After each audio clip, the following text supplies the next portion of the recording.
বাদশা সেকেন্দার মারা যাওয়ার আগে তিনটে আদেশ দিয়েছিলেন। কি? আমি মারা যাওয়ার পর আমার লাশটা কবরস্থানে কারা নিয়ে যাবে?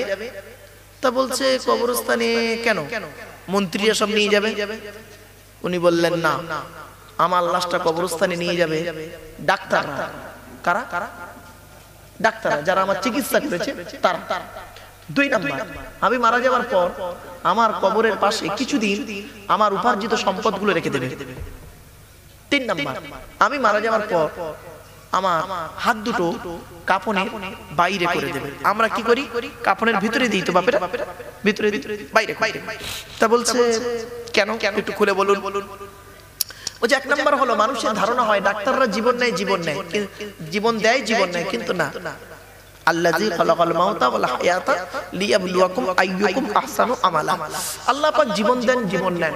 সুতরাং মানুষের ধারণাকে পাল্টে দেওয়ার জন্য আমি ডাক্তাররাই আমাকে কাঁধে করে নিয়ে যাক, এ কারণেই ডাক্তাররা কাঁধে করে নিয়ে যেতেন। এটাই ভাব মানুষকে জানিয়ে দেয়, ওরে পৃথিবীর মানুষ শোন, আমাদের যতটুকু বিবেক বুদ্ধি ছিল ততটুকু ইনজেকশন আর ট্যাবলেট ওর মধ্যে ঢুকিয়েছি, আর মালটাকে পারিনি, যার মাল তাকে কাঁধে করে দিয়ে আসছি আমরা। ফেল। বুঝতে পারছেন না কথা? ছোট্ট একটা উদাহরণ দিচ্ছি, একদম বাস্তব উদাহরণ। মাইকেল জ্যাকসন নাম শুনেছেন? মাইকেল জ্যাকসন মুরব্বীরা শুনেছে, কিন্তু ইয়াং ছেলে জানে। মাইকেল জ্যাকসন 150 বছর বাঁচবে বলে 17 জন ডাক্তারকে কাছে রেখে দিত। কতজন? 17 জন ডাক্তারকে রেখে দিত। যে বিছানায় ঘুমাতো, অক্সিজেন যুক্ত বিছানায় ঘুমাতো, যদি অক্সিজেন চলে যায় নিয়ে নেবে। 17 জন ডাক্তার মিলে 150 জন বাঁচবেন। মাইকেল জ্যাকসন 150 বছর বাঁচবে বলে 17 জন ডাক্তারকে পুষতো, কিন্তু 17 জন ডাক্তার তাকে বাঁচাতে পারলো না। মাত্র 50 বছর বয়স যখন হলো, হঠাৎ হার্টটা ব্লক হয়ে গেল। ক্যালিফোর্নিয়ার বড় বড় ডাক্তাররা ফেল হয়ে গেল। কি বুঝলেন? অন্ধকার নীরব নগরে যেতে হবে। ইন্নাল্লাহা ইনদাহু ইলমুস সাআ, কিয়ামত কবে হবে বান্দা কারোর বলার ক্ষমতা নাই। ওয়া ইউনাজ্জিলুল গায়স, কোন মেঘে কতটা পানি বর্ষণ হবে কারোর বলার ক্ষমতা নাই। ওয়া ইয়ালামু মা ফিল আরহাম, মাতৃগর্ভে কি আছে ওটাও বলতে পারবে না। ওমা তাদরি নাফসুম মাযা তাকসিবু গাদা, আগামী কাল কি খাবার খাবে, কত টাকা উপার্জন করবে ওটাও তুমি জানো না। ওমা তাদরি নাফসুম বিআইয়ি আরদিন তামুত, কোন জমিনে কোথায় কি অবস্থায় কেমন করে মৃত্যু হবে তোদের বলার কোনো ক্ষমতাই নেই। ইন্নাল্লাহা আলিমুন খবীর, এই সমস্ত খবর একমাত্র আমি আল্লাহই জানি। ঠিক না বেটি? হয়তো অনেকে মনে মনে করছে, দোষ মারু ভাই, আমার মৃত্যু আমার ঘরের ভিতরে হবে, বাড়ি থেকে বের হবই না। আল্লাহ বলে বেরোবি না। নবী বলে দাও, কুল লাউ কুনতুম ফি বুয়ুতিকুম লাবারাযাল্লাযীনা কুতিবা আলাইহিমুল কতলু ইলা মাদাজিহিম। আল্লাহ পাক বলেন নবী বলে দাও, ওর মৃত্যু যদি যুদ্ধের ময়দানে কপালে লেখা থাকে, ঘরের বিছানায় শুয়ে থাকবে, বেটাকে কৌশল করে তুলে নিয়ে ঠিক যুদ্ধের ময়দানে পৌঁছে দেব। ঠিক না বেটি? আরে বাস্তব কথা। আল্লাহ বলে কোথায় পালাবি মরণ থেকে? আইনামা তাকুনু ইউদরিকুমুল মাউতু ওয়ালাউ কুনতুম ফি বুরুজিম মুশাইয়াদা, পাহাড়ের চূড়ায় লুকাবি, মৃত্যুর ফেরেশতা ঠিক কৌশল করে চলে যাবে, বাঁচার কোনো রাস্তা নেই। কোথায় পালাবি? কোরআন বলছে মৃত্যু থেকে কোথায় পালাবি? নবী বলে দাও, قل إن الموت الذي تفرون منه فإنه ملاقيكم ثم تردون إلى عالم الغيب والشهادة فينبئكم بما كنتم تعملون। সূরা জুমার 8 নম্বর আয়াত। কুল, নবী তুমি বলো মরণ থেকে ওরা কোথায় পালাবে? মরণ আচানক গিয়ে ধরবে, বুঝতেও পারবে না। কেমন আচানক জানেন? কল্পনার বাইরে। রাস্তা দিয়ে যাচ্ছেন, অ্যাক্সিডেন্টের লোক মুহূর্তের মধ্যে শেষ, একদম মুহূর্তের মধ্যে। তাই আল্লাহ বলছে বান্দা, পৃথিবীতে টাকা পয়সা ইনকাম করেছিস, কি করেছিস? টাকা পয়সা ইনকাম করছিস, বাঁচতে যদি চাস মৃত্যু আসার আগে কি করবি? ওয়া আনফিকু মিম্মা রাযাকাকুমুল্লাহু মিন ক্বাবলি আইয়াতিয়া আহাদাকুমুল মাউতু ফায়াকুলা রাব্বি লাউলা আখরতানি ইলা আজালিন করিব ফাআসাদ্দাক ওয়া আকুম মিনাস সালিহিন। মৃত্যু আসার আগে টাকা পয়সা ধন সম্পদ কি করবি? রেখে যাবি, অন্য ভোগ করবে। কি করবি? ব্যাংকে রেখে দিয়েছিস। আল্লাহ বলে তোদের তৈরি bank, state bank, united bank, Punjab united আর নেই, পাঞ্জাব ন্যাশনাল হয়ে গেছে, আবার কি axis bank, HDFC bank, ICICI bank, কত রকমের ব্যাংক তৈরি করেছিস। আবার বাঁচতে গিয়ে কি করলো, রাতারাতি বড় লোক হবে, সারদার ব্যাংক তৈরি করেছিল, সারদার ব্যাংক। আল্লাহ বলছে মাথা মোটা, চলে আয়, আমি আল্লাহ পৃথিবীতে ব্যাংক তৈরি করেছি, তোদের তৈরি ব্যাংকে টাকা রাখিস, তোদের তৈরি ব্যাংকে টাকা রাখলে সুদ কত পার্সেন্ট দেয়? 10%, খুব টেনে টুনে 20% সুদ দেয়। তাও যদি ব্যাংক যদি ডাকাতি হয়ে যায়, ম্যানেজার এসে তোদের কাছে হাত জোড়ো করে বলে সরি, মানে ব্যাংক ডাকাতি হয়ে গেছে, আমি দিতে পারবো না, দেউলিয়া। আল্লাহ বলে শোন, তোদের ব্যাংকের অবস্থা ওই, আর আমি আল্লাহ পৃথিবীতে ব্যাংক তৈরি করেছি, আমার ব্যাংকে যদি টাকা রাখিস কোন দিকে তুই লাভ পাবি বুঝতেও পারবি না।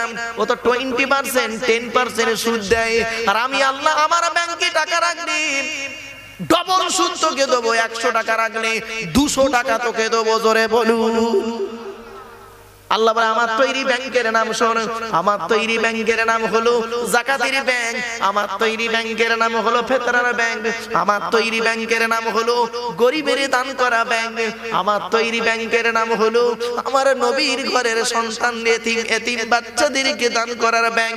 এই ব্যাংকে তোরা টাকা রাখ, এই ব্যাংকে টাকা রাখলে তোদের অবস্থা কি করব শোন। ইনতু কুরিদুল্লাহ করদান হাসানা ইদাইফুহু লাকুম ওয়া ইয়াগফির লাকুম ওয়াল্লাহু শাকুরুন হালিম।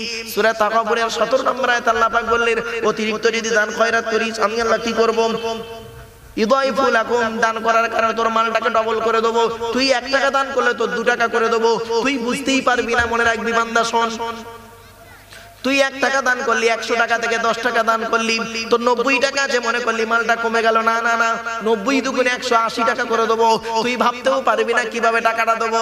আর শুধু দান করার কারণে শুধু একটাই কাজ করব, না না না, ওই দান করার কারণে আমি আল্লাহ তোর জীবনের গুনাহগুলো মাফ করে দেব। বাপেরা, 2 নম্বর সেকেন্ডার বাচ্চা কি বলেছিল জানে? আমি মারা যাওয়ার পর আমার উপার্জিত সম্পদগুলো আমার কবরের পাশে কিছুদিন রেখে দেবে, যাতে করে পৃথিবীর মানুষ দেখে এটাই ভাবে যে এত বড় একটা বাচ্চা হয়ে এই 2 হাত দিয়ে পৃথিবীতে উপার্জন করেছে, আর আজ দেখো মাটির তলায় শুয়ে আছে, তার উপার্জিত সম্পদ কবরের পাশে রয়েছে, একটুও নেওয়ার ক্ষমতা এইটুকু নেই তার। আল্লাহ বলে টাকা পয়সা জমা করে করে ব্যাংকে রাখি, এখন তো সব ব্যাংকে রাখি, হ্যাঁ সব ব্যাংকে রাখি না, ঘরেও রাখি সব। আল্লাহ বলে টাকা পয়সা জমা করে করে ব্যাংকে রাখিস কেন? ওই মালগুলো চিরস্থায়ী থাকবে। নবী বলে দাও, ওয়াইলুল লিকুল্লি হুমাযাতিল লুমাযা আল্লাযী জামা'a মালান ওয়া আদ্দাদা। গুনে গুনে রাখিস, মাঝে মাঝে আবার ব্যাংকটাকে বইটাকে আপডেট করে দেখছে মাল বেড়েছে না কমেছে। ধারণা কি? ইয়াহসাবু আন্না মালাহু আখলাদা। ও ধারণা হলো এই মাল আমার সব থাকবে। আল্লাহ বলছে নবী বলে দাও, কাল্লা লা ইউবাযান্না ফিল হুতামা। কখনোই না, সব জাহান্নামে, হুতামা নামক জাহান্নামে পুড়িয়ে ছারখার করে দেব। তো যাকাতের সময় হয়ে গেছে, তুই যাকাত দিবি না? হ্যাঁ, আমার দেওয়া পৃথিবীতে তুই কি করলি? আমার দেওয়া পৃথিবীতে তুই থাকলি, তোর লজ্জা করে না? 100 বস্তা ধান পেলি, আমার দেওয়া জমিনে 100 বস্তা ধান পেলি, কে দিল তোর ধানটা? আমি আল্লাহই তোকে ধান দিলাম। হ্যাঁ, আমার দেওয়া জমিন, আমার দেওয়া আকাশের পানি, আমার দেওয়া সূর্যের আলো, আমার দেওয়া কার্বন ডাইঅক্সাইড, আমার দেওয়া তো সব। তা তুই 100 বস্তা ধান পেলি, আমাকে ট্যাক্স দিবি না? ভারত সরকার মুদিকে তোরা জিএসটি সিএসটি সব ট্যাক্স দিস, আর আমার ট্যাক্সটা কে দেবে? তোর 100 বস্তা ধানে তোর 2.5 বস্তা তো আমার দেওয়ার কথা। আমি তোদের বলি যে আকাশে ছুড়ে ছুড়ে মার, আমি তো বলেছি তোর তুই ধনী, তোর পাশে গরিব ভাইটা আছে, ওকে তুই দিবি, ও খাবে তুই খাবি। আমি দেখে না ফেরেশতাদেরকে বলবো, দেখ তোরাই তো বলেছিলি আল্লাহ এরা পৃথিবীতে কি করে আদমকে তৈরি করো না সন্তান দা, ওয়াসফাকুদ দিমা, এরা মারামারি করবে, দেখ এমন একটা পদ্ধতি করে দিয়েছি যাকাত, তারা মিলেমিশে খাচ্ছে, আমি আল্লাহ থেকে খুশি হয়ে তোদের জান্নাতুল ফেরদাউস দিয়ে দেবো। এরা কি করছে? বাপ রে বাপ, আল্লাহ বলছে তুই যাকাত দিতে বলি, যাকাত দিবি না? তা ঠিক আছে, তো যাকাত দিতে হবে না, বলি গাতার লোকেরা তোদের যাকাত দিতে হবে না, যা। তবে মনে রাখিস আমার জিএসটি কাছের কায়দা আলাদা। 100 বস্তা ধান পেয়েছিস, সব গোলায় রেখে দিয়েছিস না, মনে রাখিস 2.5 বস্তা দিসনি তো শুনে রেখে দে, ইঁদুরদের বলে দেবো 5 বস্তা খেয়ে নেবে। বুঝতে পারেন? ইঁদুরদের বলে দেবো পান বস্তা খেয়ে থাকে, আমি আমার ট্যাক্স নিয়ে নেবো। আল্লাহ বলে তো টাকা আছে দিবি নি? অনেক টাকার মালিক তুই, অনেক থেকে মাছ চাষ করেছিস, হ্যাঁ চিংড়ি টিংড়ি অনেক কিছু পেয়েছিস, দিবি নি? তো দিতে হবে না, তো টাকা আমি চাইছি, দিতে হবে। আমি কিভাবে জিএসটি নেবো জানিস? মনে রেখে দে, তোর বইয়ের পেটে বাচ্চা আছে না, নরমালের বাচ্চা সিজারে করাবো, পাটা মাখিয়ে দেবো, 50,000 টাকা এক্সট্রা লাগবে। আল্লাহ বলছে আমার নেওয়ার কায়দা আলাদা। হয়তো অনেকে মনে মনে ভাবছে মারুফ ভাই আমি তো বিয়ে করি, আল্লাহ বলছে শোন, সাবধান হয়ে যা, টাকা দেবো খেতে দেবো, টাকা দেবো খেতে দেবো না। ধরুন আপনাদের এলাকার কোটিপতি লোক, সবথেকে কোটিপতি লোক 4 চাকা গাড়ি নিয়ে, স্করপিও গাড়ি নিয়ে ধরুন আপনার মিনাখা বড় মিষ্টির দোকানে গিয়ে দাঁড়িয়েছে। তা কোটিপতি লোক 4 চাকা গাড়ি নিয়ে মিষ্টির দোকানের সামনে দাঁড়িয়েছে। মিষ্টির দোকানদার মনে করেছে, কেন দোকানদার পেঁচা খরিদ্দার লক্ষ্মী, দোকানদার মনে করেছে মিনাখা সবথেকে কোটিপতি লোক, আমার দোকানে এসছে মনে হয় 5,000 টাকার মাল নেবে। ও তখন ছুটে এসছে, দোকান থেকে উঠে এসছে, এসে বলছে অফিসারকে, মানে কোটিপতি লোকটাকে বলছে, উনি এখন ইয়েতে বসে আছে, মানে গাড়ির সেই সিটে বসে আছে স্করপিওতে, কাকু কাকু কাকু কাকু কাল রাতে মিষ্টি হয়েছে দেবো, রসগোল্লা পান্তুয়া লেডিকেনি চমচম ইত্যাদি দেবো দেবো দেবো, গরম মাল একদম স্পেশাল, আপনি আসেন না। ও তখন কি বলছে জানেন? ওর মুখের দিকে তুই বকনি দাও, বকতে চাই কেন? সুগার বেড়ে গেছে জানি না, সুগার। তখন দোকানদার ড্রাইভারটাকে বলছে এই ভাই তুই গাড়িটা এখান থেকে সরা, তোর জন্য দুটো খরিদ্দার আসে না, বুঝতে পারছেন? তোর জন্য দুটো খরিদ্দার চলে যাচ্ছে, তুই বেরো। কিছুক্ষণ পরে সুগার রোগীরা দেখবেন মুহূর্তের মধ্যে ভালো হয় আর মুহূর্তের মধ্যে খারাপ হয়ে যায়। সুগার রোগী যখন রেগে যায় তখন দেখবেন পৃথিবীর ওরকম রাগ কারণ পাবেন না। আর সুগার রোগী যখন রাগ কমে যাবে ওদের মতো ভালো মানুষ আর পৃথিবীতে নেই, এত ঠান্ডা হয়ে যাবে। এবার সুগারটা কমে গেছে, কমে যেতে মানে রাগটা কমে গেছে, দোকানদারকে ডেকে এদিকে এদিকে এদিকে এদিকে, দোকানদার মনে করে যে অন্যায় সুগার, অন্যায় সুগার, ওর নাতিদের তো আর সুগার নয়। এসছে, হ্যাঁ বাবু বলুন, কি বলছে জানেন? তোর দোকানে ঘুগনি আছে, ঘুগনি। আল্লাহ বলছে দেখলি কোটি টাকার মালিক, ঘুগনি খাও, টাকা দিলাম খেতে দিলাম না। কোটি কোটি টাকার মালিক ডাক্তারে বলে দিয়েছে খাওয়া হবে না, সব বন্ধ। দুটো স্পেশাল খাবার আপনার জন্য আছে, 1 নাম্বার শশা, 2 নাম্বার করালা উচ্ছে। গেল, ঠিক না? ভাববেন বাড়িতে আমার এই ওয়াজগুলো, বাড়ি থেকে ভাববেন আল্লাহ বলছে কি করবি টাকা পয়সা নিয়ে? নবী বলেছেন শোন আমি ভালো কথা বলে যাচ্ছি, এ টাকা পয়সা বেকার জিনিস, ও থাকবেই না, তুই চলে যাবি, তোর মাল নে ভোগ করবে, আমার কথা নয়। চলুন বাদশা সেকেন্দার এবার কি বলছে? 3 নাম্বার হাতটা হলো কি 3 নাম্বার কথা কি বলেছিল? যে আমার হাত দুটো বাইরে বার করে দিবি, তাই না বাবা? এটাই বলেছিল। দেখলে পৃথিবীর মানুষ, আমি মায়ের পেট থেকে এসেছিলাম খালি হাতে, উলঙ্গ অবস্থায়। সেদিন আমার পরনের কাপড়টা কেউ পরিয়ে দিয়েছে, আমি নিজে পড়তে পারি, ঠিক না বেটি? সেদিন আমি নিজে পড়তে পারিনি, হয় নার্স পরিয়ে দিয়েছে, নয় যে দাইমা ধরেছিল সে পরিয়ে দিয়েছে, আর প্রত্যেকেরই তাই হয়েছে। আজকে তোরা দেখ আমি কাপড় পরেছি, আমি মরে গেছি, আমার কাপড়ের কাপড়টাও আমি নিজে পরতে পারিনি। তাহলে জীবনের প্রথম কাপড়টাও আমার পরতে পারার ক্ষমতা ছিল না, আর জীবনের শেষ কাপড়টাও পরে যাচ্ছি, সেটাও পরার আমার ক্ষমতা নেই। এই পৃথিবীতে 2 হাত দিয়ে উপার্জন করেছি, প্রচুর টাকা ইনকাম করেছি, আজ দেখ সব ফেলে রেখে চলে যাচ্ছি। তোরা হয়তো ভাবছিস এত টাকার বাদশা, এত টাকার মালিক, মনে হয় সব নিয়ে যাচ্ছে। এই দেখ আমি তোদের আজ দেখিয়ে যাচ্ছি, দুটো খালি হাত নিয়ে চলে যাচ্ছে। তোরা দেখ, নবী আমার বললেন মানুষ মারা যায়, 3টে জিনিস রয়ে যায়, আমলের দরজা বন্ধ হয়ে যায়। কি? ইজা মাতাল ইনসানু ইনকাতা আনহু আমালুহু ইল্লা মিন সালাসা। 1 নাম্বার হলো সাদাকাতুন জারিয়া, পৃথিবীতে যদি কোনো দান খয়রাত করে যাও কবরে শুয়ে শুয়ে সওয়াব পাবে। আও ইলমিন ইনতাফাউ বিহি, পৃথিবীতে যদি কোনো জ্ঞান অর্জন করে যাও বা রেখে যাও, তোমার রেখে যাওয়া জ্ঞান থেকে, দ্বীনি বিদ্যা থেকে মানুষ যদি উপকৃত হতে পারে, কবরে শুয়ে শুয়ে তুমি সওয়াব পাবে।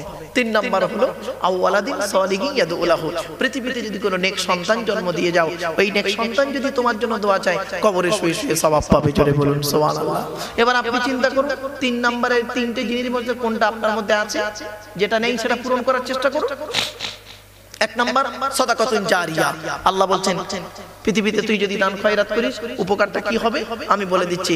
তোরা 1 টাকা দান করবি, 1 টাকা দান করবি, মনে রাখিস 1 টাকার ভেতর থেকে আমি আল্লাহ 10 গুণ বাড়িয়ে দেব।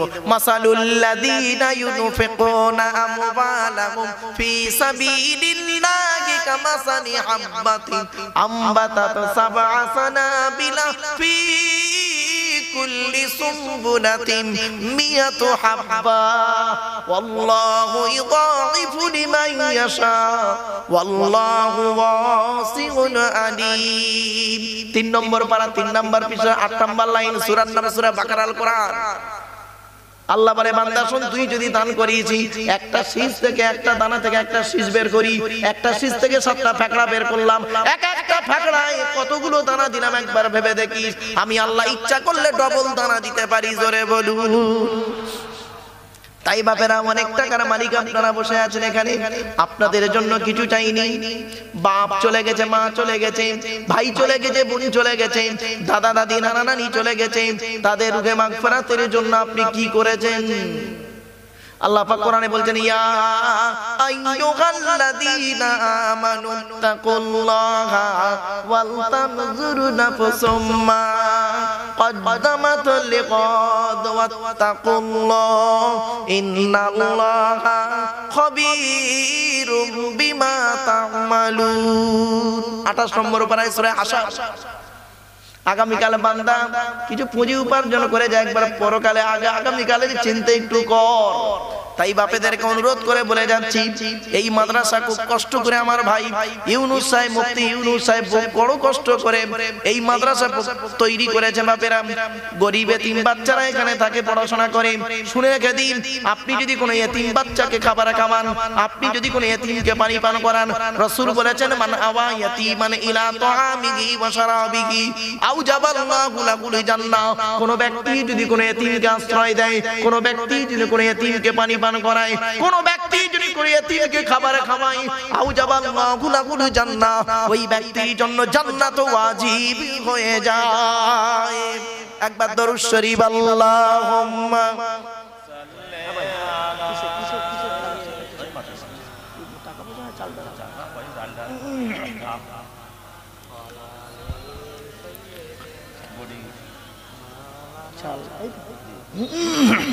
কত ছেলে আছে আমার বাপেরা, আল্লাহ আপনাদের অর্থ দিয়েছে। আমি আপনাদের কাছে দুটো জিনিস চাইবো, কারণ মাদ্রাসা চালাতে গেলে দুটো জিনিস। আমিও নিজে 3টে মাদ্রাসা আমি চালাই, 3টে মাদ্রাসা আমি জানি। অনেকে মনে করে যে মারুফ সাহেব হাদিয়া নেয় খুব বেশি। আমি 5টা মসজিদের ইমামের মাইনে বা আমার নিজের গ্যাটের পয়সা থেকে মাইনে যে টাকাটা পাই, আমার আব্বা ইন্তেকাল করেছে আল্লাহর কোরআন সামনে। মিথ্যা বললে আল্লাহ কিয়ামতের মাঠে আমাকে জবান ছেড়ে নেবে, মনে রাখবেন।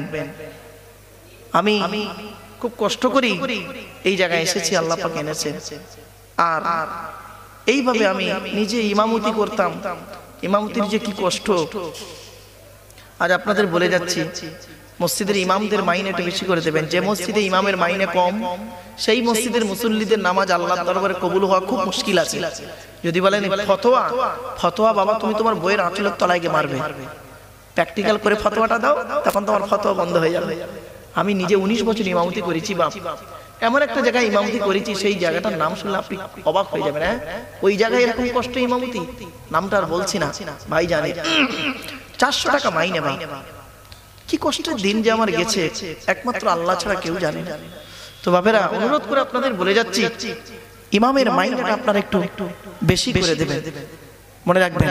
তো যাই হোক, আপনাদেরকে বলি, আমি আপনাদের কাছে ভিক্ষা চাইছি। আমি যাকাত খাওয়া ছেলে, আল্লাহ আমার এখন 2 হাত দিয়ে যাকাত দেওয়া, একমাত্র আল্লাহ পাকের রহমত, নবী পাকের কদমের ওসিলা, আমার বাপ আর মায়ের দোয়া, আমার ন্যূনতম প্রচেষ্টা, বাম্মা ওস্তাদ পীরের দোয়া আর বন্ধুদের দোয়া, মনে রাখবেন। এজন্য আমি আপনাদেরকে অনুরোধ করছি, ভিক্ষা চাইছি। টাকা আজ আছে কাল নেই, আল্লাহ কিন্তু কোন দিক দিয়ে টাকা দেব আপনি ভাবতেও পারবেন না। তাই আপনাদের কাছে আমি ভিক্ষা চাইছি এই মাদ্রাসার জন্য বাপ, বাপ চলে গেছে, মা চলে গেছে, ভাই চলে গেছে, বোন চলে গেছে, স্ত্রী ছেলে মেয়ে চলে গেছে, আত্মীয় স্বজন চলে গেছে, তাদের জন্য আপনাদের কাছে বেশি চাইনি, তাদের রেখে যাওয়া সম্পত্তি ভোগ করছেন, বাপের রেখে যাওয়া সম্পত্তি ভোগ করছেন, মায়ের রেখে যাওয়া গহনাগুলো স্ত্রীকে দিয়ে পরাচ্ছেন, বাপের কষ্ট করা জিনিসগুলো আপনি ব্যবহার করছেন, কিন্তু একবার কি আপনার বাপের জন্য মনটা কাঁদে না? মনে রাখবেন, বাপ জীবিত থাকা অবস্থায় যেমন হক রয়েছে, মারা যাওয়ার পরেও অনেক হক আছে, সেই হকগুলো তো আমরা আদায় করি না। এজন্য বাপেদের কাছে আমি করজোড়ে বলছি, ভিক্ষা চাইছি আপনাদের কাছে, আপনাদের কাছে বাপ অনুরোধ করে বলছি, এমন কেউ আছেন বাপের জন্য, মায়ের জন্য, দাদা দাদি, নানা নানি, খালা খালু, ফুফা ফুফু, মামা মামি, শ্বশুর শাশুড়ি, সকল আত্মীয়র জন্য আপনি একটা কুইন্টাল চাল দেবেন? 1 কুইন্টাল চাল, বেশি চাই না। 1 কুইন্টাল চালের দাম এখন কত? 25 টাকা কিলো চাল না ভাই, না 30 টাকা কিলো? 30 টাকা কিলো চাল হলে 3000 টাকা, তাই তাই 3000 টাকা। হে বলদাঘাটার মানুষেরা, 3000 টাকা বাপের নামে, মায়ের নামে, দাদা দাদি, নানা নানি, খালা খালু, ফুফা ফুফু, মামা মামি, শ্বশুর শাশুড়ির নামে 3000 টাকা আপনি দেবেন, অর্থাৎ 1 কুইন্টাল চাল মাদ্রাসার সন্তানেরা খাবে, আপনার জন্য দোয়া চাইবে। মনে রাখবেন, এই দোয়া কোনোদিন বিফলে যাবে না। নূর মোহাম্মদ মোল্লা, কার নামে? এই তো, আরে সব মনা, আমার বন্ধু নূর আলী হাফিজ সাহেবের ভাই। কার নামে? দাদা দাদি, নানা নানির নামে। কি নূর মোহাম্মদ মোল্লা ভাই আমার দিয়েছে 1 কুইন্টাল চাল। নারায়ে তাকবীর, নারায়ে তাকবীর। আল্লাহ তার দানকে কবুল করুন। খুব কষ্টের জীবন যাপন করে ওই নূর মোহাম্মদ ভাইয়েরা একটা জায়গায় দাঁড়িয়েছে। আজ থেকে 30 বছর আগের কথা বলছি, আজকের দিনের কথা নয়, আজ থেকে 30 বছর আগের কথা। এজন্য আমি আপনাদের চিনি, ওকে জানি। তো যাই হোক ভাইয়েরা, আমার ওই ভাই দিয়েছে, নূর মোহাম্মদ ভাই, 1 কুইন্টাল চাল। ওই ভাইয়ের সঙ্গে দ্বিতীয় নাম্বার কেউ নেই, আল্লাহর পরে স্থান হলো নবীদের। বাবা 2 নাম্বার ব্যক্তি কে আছে? 1 কুইন্টাল চাল দেবে। 1 কুইন্টাল চালের টাকা দিতেও পারেন আর চালও দিতে পারেন, 3000 টাকা লাগবে। বাপেরা এমন কেউ নেই, আপনাদের জন্য আল্লাহর কাছে দোয়া চাইবো। আমার পরবর্তী বক্তা শাইখুল হাদিস আল্লামা মাহমুদুল হাসান সাহেব, খুব যোগ্যতম আলেম এবং আমার খুব মানে শ্রদ্ধার পাত্র মানুষটি, এবং আমি অন্তর থেকে খুব ভালোবাসি লোকটাকে, ভক্তি করি, শ্রদ্ধা করি। তিনি আসবেন, তার মূল্যবান জ্ঞান গর্ব বক্তব্য তিনি রাখবেন। তাই আমি আপনাদের কাছে আমি ভিক্ষা চাইছি। 2 নাম্বার ব্যক্তি কে আছে? বাপ 1 কুইন্টাল চাল দেবে। 1 কুইন্টাল চাল দেবে বাপের জন্য, গোপনে 1 কুইন্টাল চাল। নারায়ে তাকবীর, নারায়ে তাকবীর। কোরআনের দলিল। এ ভাই প্রকাশ্যে দান করলো, আর এক ভাই গোপনে করলো। দলিলটা বলে দিই, কোরআন বলছে, আল্লাযীনা ইউনফিকুনা আমওয়ালাহুম বিল-লাইলি ওয়ান-নাহারি সিররান ওয়া আলানিয়াতান ফালাহুম আজরুহুম ইনদা রাব্বিহিম ওয়ালা খাউফুন আলাইহিম ওয়ালা হুম ইয়াহজানুন। 3 নম্বর পারা 5 নম্বর পৃষ্ঠার একেবারে 13, 14, 15 নম্বর লাইন, সূরার নাম সূরা বাকারা। আল্লাহ পাক বলছেন, যারা তাদের টাকা পয়সা, ধন সম্পদগুলোকে আল্লাহ রাস্তায় দান করে, কখন খরচা করে? রাতের বেলা দান করে, দিনের বেলা দান করে। আজকে রাতের বেলা আপনারা দান করেছেন, কোরআনের আয়াতের আমলটাও করে ফেললেন। সিররাম ওয়া আলানিয়াতান, গোপনে দান করে, প্রকাশ্যে দান করে। এক ভাই প্রকাশ্যে দান করলো, আরেক ভাই গোপনে দান করলো। আল্লাহর কোরআন জানিয়ে দিয়েছে, ফালাহুম আজরুহুম ইনদা রাব্বিহিম, আমি আল্লাহ আমার কাছে রয়েছে তাদের জন্য উত্তম বদলা। লা খাউফুন আলাইহিম ওয়া লা হুম ইয়াহজানুন, তাদের কোনো ভয় নাই, তাদের কোনো চিন্তা নাই। জোরে বলুন। আমার মা বোনদের বলি, মায়েরা বোনেরা, দয়া করে মেহেরবানি করে আপনাদের যাকাতের টাকা, এমন কি অনেক টাকা পয়সা আপনাদের আছে। আফসোস, সেদিন আমি জয়নগর একটা মাদ্রাসায় মুফতি ইউনুস সাহেব, তারও নাম ইউনুস সাহেব, খুব ভালো মানুষ, মুফতি ইউনুস সাহেব আমার বন্ধু মানুষ, জয়নগর মাদ্রাসায়। তা আমি সীমানার ভিতরে, ওরা খুব ইচ্ছা যে আমাকে নিয়ে যাবে, তা আমি কালেকশন করতে গেছি, গিয়ে দেখছি হাতের গহনা পর্যন্ত, কানের দুল, পায়ে ঘুমুর, রূপোর জিনিসগুলো মহিলারা মাদ্রাসার জন্য দিয়ে দিয়েছে। আমি অবাক হয়ে গেছি, আমি তো কল্পনা করতে পারিনি। বাপেরা মনে রাখবেন, আল্লাহর কোরআন বলছে, তুই যাকাত দিয়েছিস, যদি যাকাত না দিস, টাকা পয়সা সোনা দানা রয়েছে, রূপো রয়েছে, যাকাত না দিলে তোর অবস্থা কি হবে? ওয়াল্লাযীনা ইয়াকুনিজুনা আয-যাহাবা ওয়াল ফিদ্দাতা ওয়ালা ইউনফিকুনা ينفقونها في سبيل الله فبشرهم بعذاب أليم বাপেরা যাকাত যদি না দেন একদম কঠিন শাস্তি হবে ইয়াউমা ইউহমা আলাইহিম ফি নারি জাহান্নামা ফাতুকুয়া বিগা জিবাহুম ওয়া জুনুবুহুম ওয়া যুহুরুহুম হাযা মা কানাসতুম লিআনফুসিকুম ফাযাকু মা কুনতুম তাকনিজুন। মাশাআল্লাহ, আমার হালিম পাইক ভাই দিয়েছে 1 কুইন্টাল চাল। নারায়ে তাকবীর, নারায়ে তাকবীর। শুনে রেখে দিন, তিনজন ব্যক্তি হয়ে গেছে, চারের কেমন মিল দেখে নিন। আবু বকর, ওমর, ওসমান, আলী। তাওরাত, জবুর, ইনজিল, কোরআন, জিবরাইল, মিকাইল, ইসরাফিল, আজরাইল। বাপেরা 4 নাম্বার ব্যক্তি কে আছে? বাপের জন্য মায়ের জন্য দেবে দান করবেন। হাফেজ উসমান ভাই আমার, কোরআনের হাফেজ ভাই আমার দিয়েছে 1 কুইন্টাল চাল। নারায়ে তাকবীর, নারায়ে তাকবীর। জিকির মানে ভাববেন না লা ইলাহা ইল্লাল্লাহ শুধু জিকির নয়, জিকির শব্দের অনেকগুলো অর্থ হয়। দুই একটা অর্থ আপনাদের সঙ্গে একটু আলোচনা করি। জিকির মানে হলো কোরআন, জিকির মানে হলো স্মরণ করা, জিকির মানে হলো উপদেশ, জিকির মানে হলো নামাজ, জিকির মানে হলো ভয় করা, জিকির মানে হলো আইন কানুন। অনেকগুলো অর্থ বেরিয়ে গেল। জিকির মানে হলো চিন্তা ভাবনা করা, জিকির মানে হলো কথাবার্তা। চলো টপ টপ করে একটু বলে দিই। যেহেতু হাফিজি মাদ্রাসা, খারিজি মাদ্রাসা, যার জন্য একটু আলোচনা করতে একটু আনন্দ পাবো আশা করছি। কারণ মাদ্রাসার ছেলেদেরকে আমি অনুরোধ করব, যারা খারিজি স্টুডেন্ট বা ছাত্র আছো বাপেরা, বা হাফিজি যারা ছাত্র আছো, তোমরা একটু প্যান্ডেলের ভিতরে বসে পড়ো। আর আমি আপনাদেরকে অনুরোধ করব বাপেরা, আপনারা একটু যদি গায়ে গায়ে বসেন অত্যন্ত ভালো লাগে। আর মাদ্রাসার জলসা, অজু অবস্থায় যত জলসা শুনতে বসবেন এটা খুব ভালো হবে। চলুন একটু দেখে নিই। জিকির শব্দের অর্থ হলো কোরআন। পবিত্র কোরআনে আল্লাহ পাক বলছেন 14 নম্বর পারার 1 নম্বর পৃষ্ঠা 8 নম্বর লাইন, সূরা নাম সূরা হিজর আয়াত নম্বর 9, আল কোরআন। ইন্না নাহনু নাযালনা যিকরা ওয়া ইন্না লাহু লাহাফিজুন। আল্লাহ বলছেন আমি আল্লাহ জিকির নাযিল করেছি।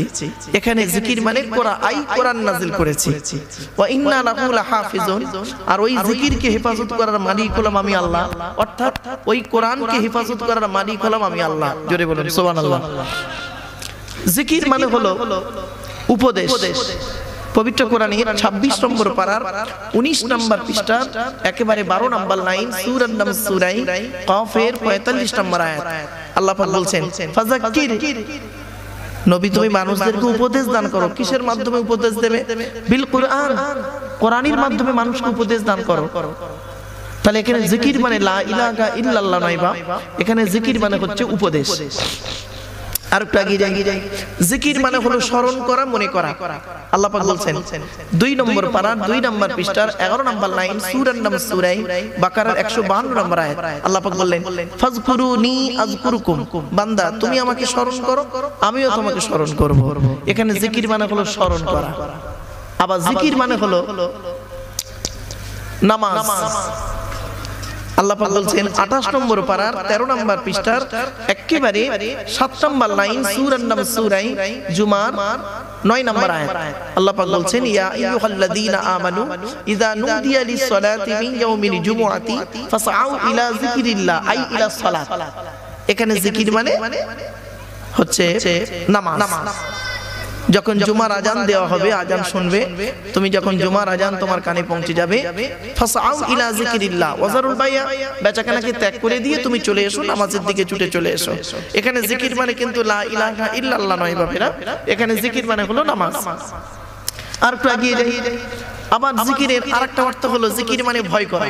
আল্লাহ পাক বলছেন ওই পরের আয়াতে বলছেন সূরা জুমার 10 নম্বর আয়াতে, ফাইদা কুদিয়াতিস সালাতু, যখন নামাজ কমপ্লিট হয়ে যাবে, ফাউতাশিরু ফিল আরদি, জমিনের মধ্যে ছড়িয়ে পড়বে, ওয়াবতাগু বিন ফাদলিল্লাহ, আল্লাহর করুণা অন্বেষণ করবে, মানে হালাল ইনকাম করবে। আর কি করবে? ওয়াজকুরুল্লাহা কাসীরা, আল্লাহকে বেশি বেশি করে স্মরণ করবে, ভয় করবে। তার মানে জাস্ট একটা উদাহরণ দিচ্ছি। আপনি একজন মুদিখানার দোকানদার, আর মুদিখানার দোকানদার হয়েছে, একজন ব্যক্তি আপনাকে বিশ্বাস করে বলে গিয়েছে যে আমি নাড়াবুনিয়া বাজারে যাচ্ছি, 5 কিলো চাল, 2 কিলো ডাল, 3 কিলো আলু মেপে রাখবি। আপনি করলেন কি, আপনি ভাবলেন সে তো খরিদ্দার এখানে নেই, অতএব 5 কিলো চালের জায়গায় 4 কিলো 900 গ্রাম চাল দিলেন। তার বাড়ি তো আর পাল্লা বাটকারা নেই সে যে বাড়িতে গিয়ে মাপবে। আপনি মনে করলেন 5 কিলোই দিয়েছি, সে মনে করলো 5 কিলোই নিয়েছি। কিন্তু না, আল্লাহ বলছেন ওয়াইলুল লিল মুতাফফিফিন, যারা ওজনে কম দেয় তাদের ঠিকানা হলো জাহান্নাম। আরে বান্দা, ও নেই মানে কি আমি আল্লাহ ওর পক্ষ হয়ে দাঁড়িয়ে আছি। জোরে বলুন সুবহানাল্লাহ। এখানে জিকির মানে হলো ভয় করা। চলুন আরেকটু এগিয়ে যাচ্ছি। জিকির মানে হলো আইন কানুন, অ্যাকর্ডিং টু ইসলামিক ল। আইন কানুন আল্লাহ পাক বলছেন 16 নম্বর পারা 19 নম্বর পৃষ্ঠা 12 নম্বর লাইন, সূরার নাম সূরা তাহার 124 নম্বর আয়াত, ওমান আ'রাদা আন যিকরি ফাইন্না লাহু মাঈশাতান দনকা ওয়া নাহশুরুহু ইয়াউমাল কিয়ামাতি আমা। আল্লাহ পাক বলছেন যে ব্যক্তি আমার আইন কানুন থেকে মুখ ফিরিয়ে নেবে, আইন কানুন থেকে মুখ ফিরিয়ে নিবি বান্দা, এই পৃথিবী তার জীবনযাত্রা হবে সংকুচিত করে দেব আর কিয়ামতের মাঠে অন্ধ করে তুলব। এখানে জিকির মানে লা ইলাহা ইল্লাল্লাহ নয় বাপেরা, এখানে জিকির মানে হলো আইন কানুন। তো জিকিরের অনেকগুলো অর্থ হয়। এবার আরেকটা শব্দ বলে দিই, জিকির শব্দের অর্থ হলো কথাবার্তা। আফজালুল ইবাদাতু ইবাদাতুস সালাহ, সবথেকে উত্তম ইবাদত হলো নামাজ। আফজালুত তিলাওয়াত তিলাওয়াতুল কুরআন, সবথেকে উত্তম তেলাওয়াত হলো কোরআন তেলাওয়াত করা। সুবহানাল্লাহ বলেন। আফজালুজ জিকির, উত্তম কথাবার্তা হলো কি? জিকরি লা ইলাহা ইল্লাল্লাহ মুহাম্মাদুর রাসূলুল্লাহ, আল্লাহ ছাড়া কোনো মাবুদ নেই আর মুহাম্মদ সাল্লাল্লাহু আলাইহি ওয়াসাল্লাম হলেন আল্লাহর প্রেরিত রাসূল। এর থেকে আকাশের নিচে জমিনের উপরে এর থেকে উত্তম কথাবার্তা আর হতেই পারে না।